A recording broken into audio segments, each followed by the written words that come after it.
Hi Supers! So today we are going to make my everything but the kitchen sink chicken and vegetable soup recipe. And it's really very easy and it's quick. So let's go over some of the ingredients. Most importantly, you need some chicken, some assorted spices, diced tomatoes, chicken broth. You can either make your own or you can buy some just like I did, and then a whole array of assorted vegetables. So I got some artichokes, a little lemon for some flavor which makes it really nice, onions, carrots, a leek, some celery, a turnip, some parsnips, some lemon basil from our garden, some regular parsley and some Italian parsley.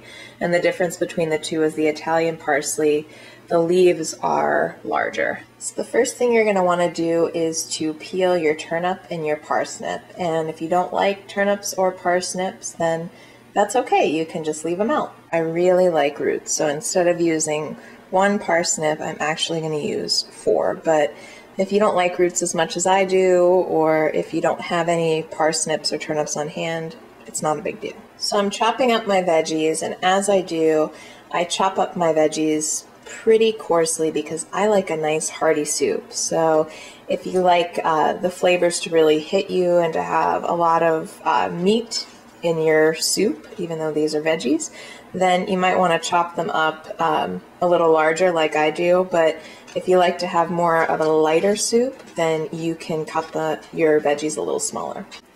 So you're going to add all of your fresh vegetables that you chopped into a large saute pan, and also you're going to add some garlic. As I was looking in the fridge, I saw some leftover butter parsley potatoes from last night. So the great thing about this recipe is that really everything but the kitchen sink as far as vegetables can go in it, and it still tastes great. So I'm actually going to add this to my mixture. We're going to add a little bit of olive oil to our soup. I should say a little bit of olive oil to our chopped up vegetables. We're going to turn on the heat. We're going to saute our vegetables to bring all the flavors together, and we want them to start cooking but not browning.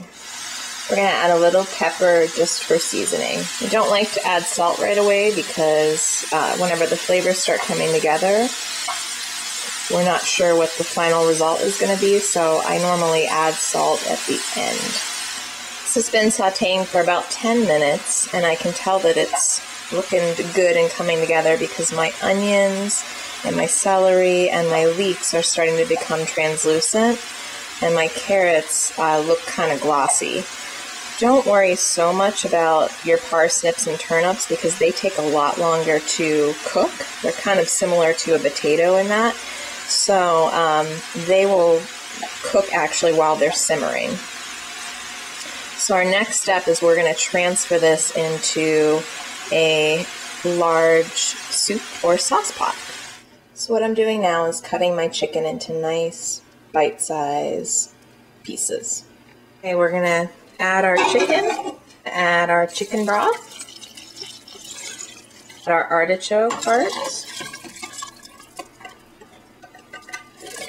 We're going to add our diced tomatoes.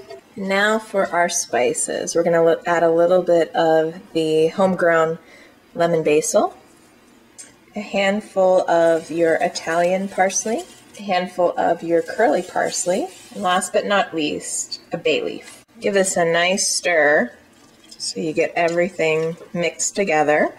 Next, you're going to turn your heat on to about medium-high, and you want to keep it there until your soup boils. Alright, so our soup is at a nice boil, so what we're going to do, turn down our heat to between medium, low, and low.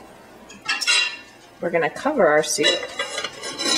So our flavors have all simmered together for about 30 minutes, and you can tell that the soup is done if you test one of the parsnips or one of the turnips, because they'll take the longest time to cook, which is what I just did. So if you just kind of grab one of these, got a rogue carrot on there, and then you're going to taste it.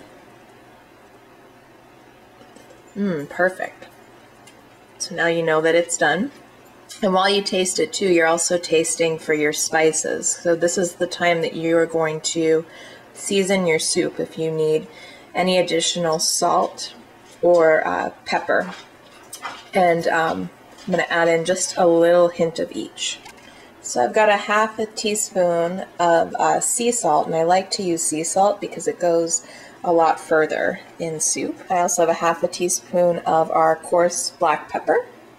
And the final thing that I like to add, just for a different citrusy flavor, the juice of half of a lemon. Squeeze that in. I love adding the juice of a half of a lemon because not only do I like the flavor, I love that lemon Greek soup, but it also adds some vitamin C into your soup as well. So I'm going to just give this a nice, good stir, and then it'll be my favorite time, taste testing time. Look how delicious that looks. I just garnished it with a little bit of coarse black pepper, and of course, it's my favorite time. It's time for a taste. Get a nice spoonful in here.